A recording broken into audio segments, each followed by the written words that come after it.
Assalamualaikum warahmatullahi wabarakatuh.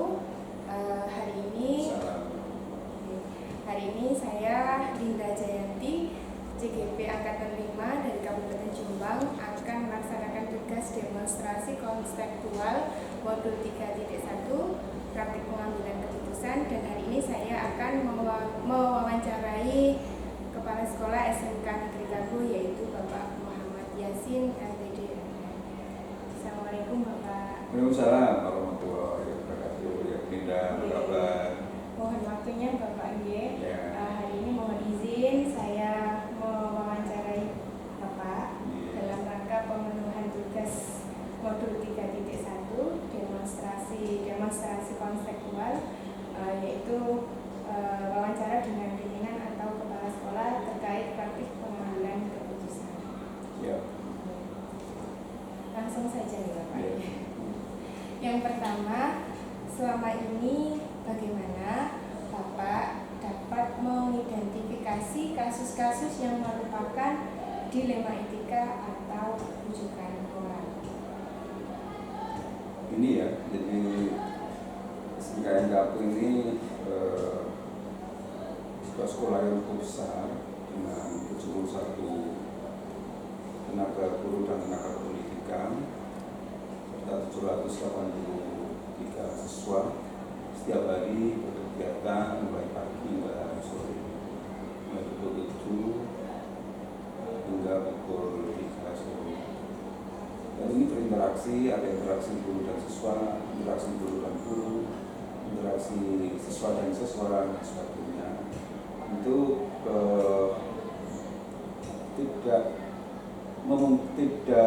bukan tidak memungkinkan bahwa dalam interaksi semua itu sepanjang hari itu ada kasus-kasus, ada hal-hal peristiwa, kejadian dan sebagainya.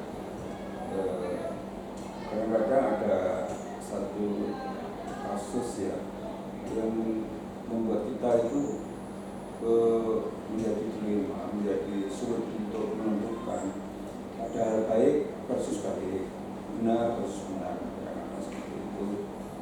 Kalau yang jelas-jelas sesuai aturan sih mungkin gampang kita menentukan, mengidentifikasi, mengambil keputusan. Tapi kadang-kadang kasus-kasus atau kejadian atau insiden yang ada itu membuat kita menjadi dilema antara satu dengan yang lain.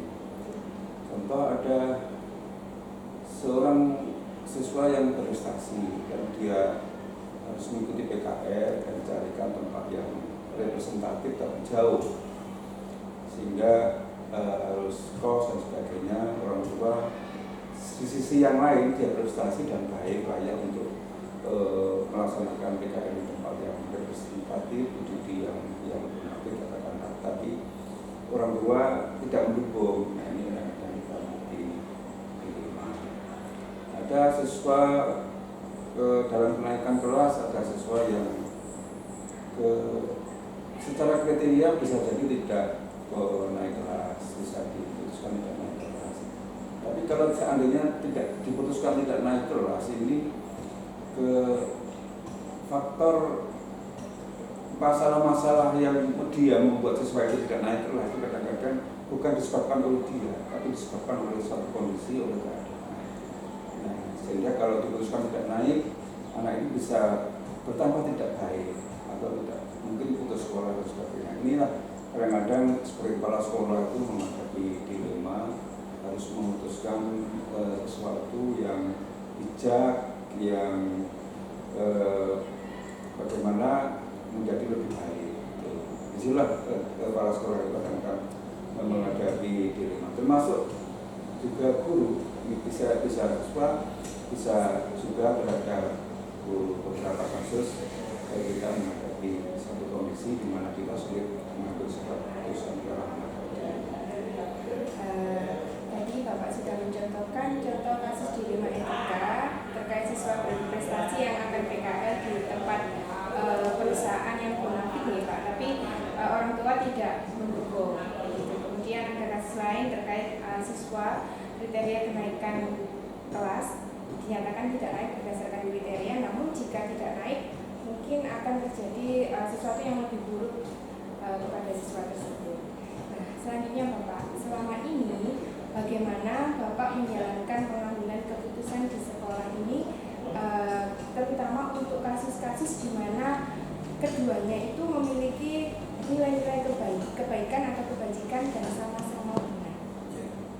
Terima kasih Bu Ida. Pada prinsipnya dalam mengambil keputusan kita memang harus netral. Untuk mencapai itu berarti sikap kita harus memang objektif terhadap kasus, objektif terhadap masalah. Nah, oleh karenanya penting sekali memperoleh data-data tentang kasus yang ada. Data-data itu kemudian digunakan diperhatikan untuk nanti mengambil keputusan secara objektif. Ya. Tentu ini tidak lepas juga nanti dari peraturan-peraturan yang ada, dari kaidah yang ada, dan menunjukkan rasa kepedulian baik sebagai kepala sekolah maupun kepedulian dari pihak-pihak guru, siswa dan sebagainya. Inilah yang menjadi pertimbangan dalam mengambil atau memberikan keputusan kalau menghadapi seperti itu. Jadi ada peraturan sebagainya. Intinya seobjektif mungkin dan ada prinsip keadilan. Intinya tadi yang pertama bersifat netral dan objektif ya Bapak, kemudian menggali atau memperoleh data-data dan fakta, sekaligus keseimbangan antara peraturan, mengkaji peraturan dan tentunya mengutamakan keadilan. Selanjutnya, langkah-langkah atau prosedur seperti apa yang biasa Bapak lakukan selama ini?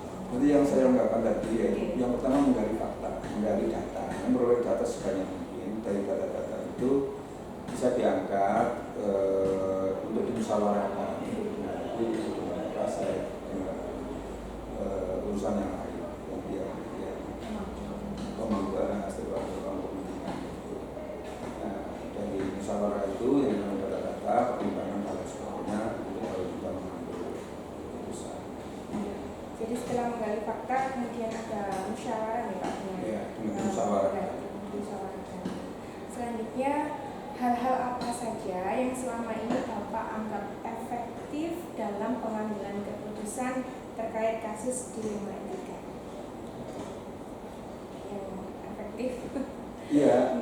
Di samping ada aturan-aturan yang efektif adalah meminta saran, minta pendapat dari pihak lain, bisa juga dari atasan, dari stakeholder yang berkaitan itu. Nah, pendapat-pendapat inilah yang kemudian membantu kepala sekolah saya untuk mengambil keputusan cukup efektif, karena saran dari berbagai pihak kita bisa mendapatkan sudut pandang lain, dan dari sudut pandang lain ya tadi arahnya objektif dan objektif. Jadi istilahnya yang paling efektif yaitu meminta pendapat dan aspirasi dari pihak-pihak terkait ya Pak, karena bisa jadi sudut pandang berbeda sehingga bisa diambil keputusan yang terbaik. Koordinasi. Oke. Selanjutnya Bapak, hal-hal apa yang selama ini merupakan atau menjadi tantangan dalam pengambilan keputusan terkait kasus dilema etika? Kita mengambil keputusan itu bagi kita mungkin sudah benar dari sudut pandang saya, sudut pandang orang tertentu itu benar. Tapi bisa jadi sebuah keputusan itu bagi yang lain itu tidak puas, tidak senang dan sebagainya. Inilah tantangannya. Kadang-kadang diambil, sebuah kebijakan diambil, tapi ada yang tidak menyenangkan. Nah, ini tantangan dengan kondisi seperti itu, bagaimana kemudian tetap bisa menjaga situasi tetap kondusif dengan ada yang tidak senang, ada yang tidak puas. Ini tantangannya ada di sana.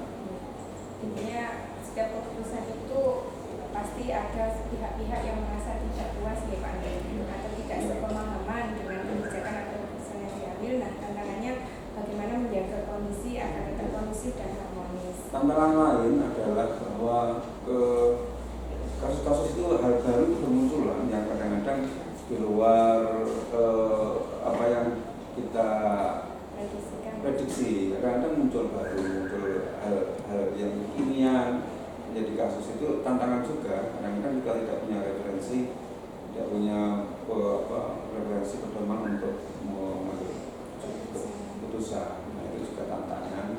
Makanya tantangan itu jawabannya adalah bagaimana terus belajar, termasuk kepala sekolah terus belajar. Selanjutnya, apakah Bapak memiliki sebuah tata cara atau jadwal tertentu dalam sebuah penyelesaian kasus dilema etika? Apakah Bapak langsung menyelesaikan di tempat atau ada jadwal khusus untuk menyelesaikannya? Bentuk dan prosedurnya seperti apa yang dijalankan Bapak? Ya, sebenarnya sekolah itu setiap tahun menyusun program sekolah. Di dalamnya tentu ada materi, ada jadwal kegiatan sekolah. Itu baik itu berkaitan dengan perencanaan pembelajaran, supervisi pembelajaran, supervisi manajerial, pelengkapan sarana prasarana dan sebagainya. Sebenarnya sudah ada. Namun demikian tentu sebuah kasus, sebuah insiden, sebuah kegiatan yang akan muncul begitu saja. Nah, tentu saja ini membutuhkan respons, membutuhkan reaksi, membutuhkan tanggapan yang tentu secara insidental saat itu juga dilaksanakan. Karena ketika ada masalah itu dibiarkan, ya berlarut-larut, maka bisa jadi masalah itu semakin besar dan semakin meluas. Nah, oleh karenanya tentu saja tidak harus berpedoman jadwal yang ada. Ketika ada masalah, tentu saat itu juga perlu dilakukan secara insidental untuk menangani hal atau mengatasi hal yang terjadi atau masalah yang terjadi. Jadi langsung ditangani ya Pak, agar tidak berlarut-larut dan semakin membesar. Oke, selanjutnya Pak, adakah seseorang atau faktor-faktor yang selama ini mempermudah atau membantu Bapak dalam pengambilan keputusan terkait kasus dilema etika? Alhamdulillah ya, di sekolah, di dunia pendidikan, di satuan pembelajaran ini didukung oleh guru-guru dan tenaga pendidikan yang mereka memiliki disiplin keilmuan yang macam-macam. Ada guru agama, ada guru PKN, ada guru olahraga yang mereka memiliki potensi bidangnya masing-masing. Ini menjadi faktor yang menjadi faktor juga seseorang yang memiliki potensi ini untuk dimintai pertimbangan. Kemudian juga nilai-nilai yang ada, nilai-nilai masyarakat yang ada. Dalam hal ini di SMK NKU ini, SMK yang lokasinya di pinggiran, di mana nilai-nilai masyarakat masih menunjukkan norma-norma susila yang baik. Inilah juga menjadi faktor yang selama ini mempermudah dalam menangani permasalahan yang ada, karena secara umum masyarakat dalam hal ini siswa-siswi yang ada di sekitar sekolah maupun guru-guru itu masih menunjukkan nilai-nilai baik, nilai-nilai norma-norma baik yang ada, sehingga ini menjadi faktor yang mempermudah bagi kepala sekolah untuk mengambil keputusan. Jadi yang mempermudah atau membantu Bapak mengambil keputusan yaitu dibantu dengan berbagai guru ya. Banyaknya guru dari berbagai disiplin ilmu dan berbagai kompetensi yang dimiliki, sekaligus nilai-nilai masyarakat yang dijunjung, misalkan nilai norma susila, kesepanan dan sebagainya. Nah, terakhir Bapak, dari semua hal yang disampaikan tadi, pembelajaran apa yang dapat Bapak petik dari pengalaman Bapak mengambil keputusan terkait dilema etika? Kalau ini singkat saja, pelajaran yang diambil bahwa dalam mengambil keputusan perlu berkolaborasi dengan pihak yang lain. Dan yang paling penting lagi adalah keputusan yang diambil itu adalah objektif dan berkeadilan. Yang paling penting adalah yang penting dalam keputusan. Jadi membutuhkan kesalahan pihak lain, musyawarah, kolaborasi, dan keputusan yang diambil adalah adil bagi semua. Jadi pembelajarannya tadi berkolaborasi dengan berbagai pihak sekaligus juga berlandaskan keadilan dan objektivitas. Ya, terima kasih Bapak, sudah cukup untuk wawancara hari ini. Saya berterima kasih. Saya juga belajar banyak dari panjenengan dalam pengambilan keputusan. Terima kasih untuk waktunya hari ini. Dan sukses selalu. Assalamualaikum warahmatullahi wabarakatuh. Waalaikumsalam.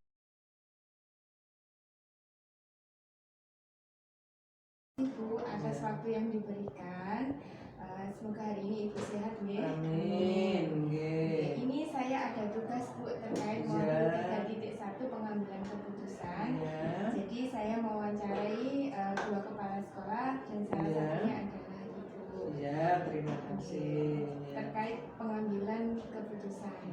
Praktik pengambilan keputusan. Iya. Langsung saja nih Bu ya. Iya, bisa Belinda. Yang pertama, selama ini bagaimana Ibu dapat mengidentifikasi kasus-kasus yang merupakan dilema etika atau rujukan moral? Iya Belinda, kita tahu sendiri SMP Negeri 2 Kampung. SMP Negeri 2 Kampung merupakan salah satu sekolah yang terletak di perbatasan antara Kabupaten Jombang dengan Kabupaten Lamongan. Kita tahu sendiri kondisi geografisnya seperti ini. Kemudian sekolah SMP 2 Kabu ini memang sebagian muridnya itu selama ini hanya saja ya kita harus pintar-pintar memilahnya, kita harus pintar mengidentifikasi mana kasus atau masalah yang termasuk dilema etika ataukah termasuk rujukan moral. Iya, contoh misalnya kemarin Bu Linda ya, kemarin pemerintah daerah Kota Jombang dalam rangka hari jadinya yang ke-112 itu kan mengadakan pagelaran dalam rangka pemecahan rekor muri, flash mob, tari, remo, boletan. Nah, untuk kegiatan itu, karena kegiatan itu kan tidak semua anak minat ke tari remo, ya, tidak semuanya, hanya sebagian kecil anak itu punya keahlian dan minat ke remo. Dari edaran yang ada dari Dinas Pendidikan mengharuskan semua guru, semua karyawan, semua siswa ikut tari remo. Secara tidak langsung kita mau tampil tari remo, boletan, flash mob, melibatkan banyak anak, otomatis kan kita harus juga latihan ya. Kita harus mengambil waktu pembelajaran itu untuk melatih Bapak Ibu guru, melatih anak-anak untuk agar bisa nanti tidak canggung dalam melakukan tari remo, boletan. Nah, dari situ kan kita mengambil waktu pembelajaran. Kita harus melaksanakan flash mob. Kita di sisi lain KBM juga harus jalan. Kan sama-sama benar, iya. Di sisi lain kita melaksanakan edaran atau surat keputusan dari Jombang. Di sisi lain KBM harus tetap jalan. Kalau tidak jalan, otomatis banyak materi yang langkah-langkah atau prosedur yang seperti apa yang biasa Ibu lakukan selama ini dalam pengambilan keputusan? Gitu ya, iya. Ya Bu Linda, seperti yang sudah saya katakan tadi di poin nomor 2 tadi, sebelum saya mengambil keputusan, saya bukan tipe orang yang otoriter ya. Jadi saya itu dalam mengambil keputusan itu terlebih dahulu menampung aspirasi dari bawah. Fakta-fakta yang terjadi itu apa di lapangan. Setelah itu dari fakta dan aspirasi aspirasi yang datang dari bawah, kita tampung. Setelah kita tampung, kita sharing kecil-kecilan dengan wakakaur atau guru-guru senior, kita sharing bersama, ini ada masalah, ini ada masukan, seperti ini, kita harus bagaimana menyikapi. Setelah nanti kita ketemu, ada titik temu apa keputusan terbaik untuk kita, setelah itu baru nanti kita lakukan semacam briefing atau rapat bersama-sama seluruh guru, staf, dan karyawan. Baru setelah itu nanti kita ambil keputusan. Setelah keputusan itu kita ambil, kita laksanakan keputusan itu. Kalau keputusannya nanti ternyata tidak sesuai dengan harapan kita, ya kita refleksi kembali. Kita kaji ulang lagi, kita revisi yang terbaik bagaimana. Kemudian kita laksanakan keputusan itu seperti itu. Terima kasih Ibu. Jadi intinya yang Ibu lakukan tadi rangka-rangkanya adalah pengumpulan fakta, jadi mengumpulkan fakta dan juga aspirasi dari semua pihak terkait. Selanjutnya Ibu, hal-hal apa saja yang selama ini Ibu anggap efektif dalam pengambilan keputusan pada kasus-kasus dilema etika? Iya. Memang ini sering terjadi Bu Linda ya. Iya, seperti tadi yang saya contohkan, flash mob tadi. Yang saya anggap efektif itu dalam pengambilan keputusan itu, saya harus yang pertama skala prioritas Bu Linda ya. Jadi skala prioritas, kalau memang sama-sama benarnya mesti ada yang paling benar ya. Lah mana dari dari satu kasus itu yang kira-kira paling penting dalam kondisi saat itu yang harus kita utamakan. Nah kalau kebetulan misalnya sama-sama penting, ya harus kita siasati tadi Bu Linda, seperti tadi flash mob itu ya kita laksanakan di luar jam KBM, tapi dengan sepengetahuan dari wali murid dan siswa supaya ada persiapan. Kemudian KBM juga tetap jalan seperti itu Bu Linda. Jadi skala prioritas. Jadi membuat skala prioritas mana yang paling penting dalam saat kondisi saat itu, kemudian mencari opsi-opsi terbaik. Betul. Selanjutnya Ibu, hal-hal apa saja yang selama ini merupakan tantangan dalam pengambilan keputusan terkait kasus dilema etika? Namanya untuk mengambil keputusan ya Bu Linda dari suatu kasus kejadian, kita namanya tantangan itu mesti ada. Tantangan itu bisa dari dalam atau intern, bisa juga tantangan itu dari luar atau di luar instansi kita. Dari dalam Bu Linda misalnya ya, tantangan dari dalam itu bisa berupa sarkas. Jadi sarana dan prasarananya yang kita belum mempersiapkan. Seperti yang kembali contoh flash mob tadi, kita sarana prasarananya itu belum kita miliki. Sarananya selendang atau sampul, kemudian alat-alat seperti untuk pelatih tari itu kan biasanya sambil nari sambil membutuhkan mic yang ada di seperti yang dipakai oleh clip on ya. Kita belum memiliki. Itu bisa menjadikan tantangan bagi kita, juga menjadikan tantangan bagi sekolah. Piye carane supaya latihan jalan sementara kita belum punya alat seperti itu. Akhirnya kita menyiasati ya dengan misalnya pelatihnya yang sudah bisa itu hanya nari, sementara yang kira-kira yang sudah paham dengan tari flash mob itu ya remoboletan dengan mengkomentari. Jadi ada yang gerak, ada yang komentar itu dengan menggunakan mic biasa saja seperti itu. Kemudian yang kedua Bu Linda, SDM. SDM juga menjadi kendala, tantangan bagi kita. SDM-nya apa?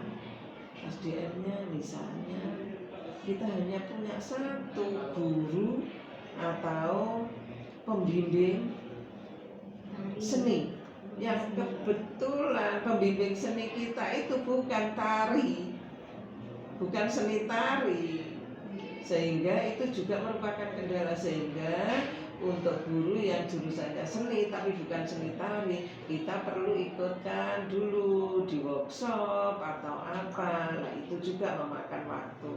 Itu termasuk tantangan yang dari dalam. Kemudian tantangan dari luar Linda. Ya. Kita tahu ya, wali murid SMP Negeri 2 Kapuk. Kalau kita lihat dari sisi pendidikan dan latar belakang ekonomi, ya kita tahu sendiri daerah perbatasan itu bagaimana. Sehingga misalnya kita membutuhkan dukungan partisipasi dari wali murid, itu kita berpikir 1000 kali, iyakah, bisakah itu kita laksanakan. Karena kita tahu sendiri untuk kegiatan-kegiatan ekstra dan sebagainya semuanya itu pasti jerbasuki mawa beo, tidak ada yang tidak membutuhkan biaya. Itu saya kira yang menjadikan kendala, tantangan yang dari luar. Seperti itu Bu Linda. Selanjutnya Ibu, apakah Ibu memiliki sebuah tata cara atau jadwal tertentu dalam sebuah penyelesaian kasus D5 A3? Apakah Ibu menyelesaikan langsung di tempat atau ada jadwal tertentu untuk menyelesaikannya? Bentuk atau prosedur yang digunakan seperti apa Ibu? Dalam mengambil keputusan yang sifatnya dilema tadi, tergantung juga Bu Linda ya, tergantung masalahnya. Masalah yang kita alami itu apa. Jadi bisa langsung kita ambil keputusan di tempat, bisa juga kita koordinasi dulu dengan Bapak Ibu guru senior atau dengan instansi lain. Jadi kita koordinasi dulu. Misal kalau misalnya ada sesuatu yang membutuhkan koordinasi kita dengan kepolisian, itu kan tidak bisa langsung. Kita koordinasi dulu dengan pihak kepolisian. Sehubungan dengan bela negara, kita koordinasi dulu dengan Koramil, seperti itu. Jadi tidak langsung kita putuskan. Tapi ada juga yang harus diselesaikan saat itu juga. Jadi tergantung kasus atau masalahnya nih. Betul, tergantung apa yang kita hadapi, masalah apa yang kita hadapi saat itu. Bisa langsung, bisa membutuhkan koordinasi dengan instansi atau lintas sektoral. Ya, seperti itu Bu Linda. Selanjutnya Ibu, adakah seseorang atau faktor-faktor apa yang selama ini mempermudah atau membantu Ibu dalam mengambil keputusan terkait kasus D5 A3? Iya, pasti ada. Pasti ada seseorang atau faktor yang membantu sehingga keputusan itu bisa diambil menjadi keputusan yang terbaik. Yang pertama Bu Linda, loyalitas. Saya akui Bu Linda, karyawan, guru di sini loyalitas tanpa celah, ya, tanpa batas, ya. Seperti kemarin saya contohkan lagi flash Flash mob itu 5 hari sebelum pelaksanaan hari H. Itu secara sukarela semua orang yang rumahnya di dekat sini, tidak pagi, tidak sore, melakukan pembenahan gimana supaya flash mob berjalan dengan sukses. Ada penebangan wit, pohon, cabang ranting dan sebagainya. Kemudian latihan itu juga gitu Bu Linda, gladi bersih. Tenaga kita, guru dan karyawan, pengambilan videonya itu dilakukan di atas genteng, di atap. Jadi pengambilan dalam sehari itu beliaunya ada di atas genteng untuk mengambil video yang terbaik sampai dengan hari pelaksanaan. Kemudian selain loyalitas juga integritas. Integritas saya akui Bu Linda, kita walaupun sekolah pinggiran, integritas pegawai-pegawai di sini itu bisa diacungi jempol. Bagus sekali. Saya itu sudah mengalami di sekolah kota dan di sekolah di sini yang termasuk daerah perbatasan atau pinggiran. Integritasnya sudah di atas jempol, ya seperti itu Bu Linda. Jadi loyalitas dan integritas yang sangat membantu. Dari semua hal yang telah Ibu sampaikan tadi, pembelajaran atau hikmah apa yang bisa Ibu petik dari pengalaman Ibu mengambil keputusan terkait kasus dilema etika? Iya, saya dari kejadian-kejadian, kasus-kasus yang terjadi selama ini yang menimpa kita, apakah itu termasuk dilema etika atau bujukan moral, itu sebelumnya saya itu dalam mengambil keputusan yang paling penting kita harus koordinasi terlebih dahulu. Koordinasi dengan kurikulum, koordinasi dengan sarana prasarana, koordinasi juga dengan teman-teman belakang. Selain koordinasi Bu Linda, kita juga perlu kolaborasi antar bagian kurikulum dengan sarana prasarana, kebersihan dengan keamanan dan sebagainya. Itu yang utama. Jadi koordinasi dan kolaborasi sehingga nanti menjadi keputusan yang terbaik untuk kita. Itu Bu Linda, saya kira. Sudah cukup Ibu untuk wawancaranya hari ini. Alhamdulillah saya juga ikut belajar ini Bu. Ya, saya juga bisa sharing dengan Bu Linda. Terima kasih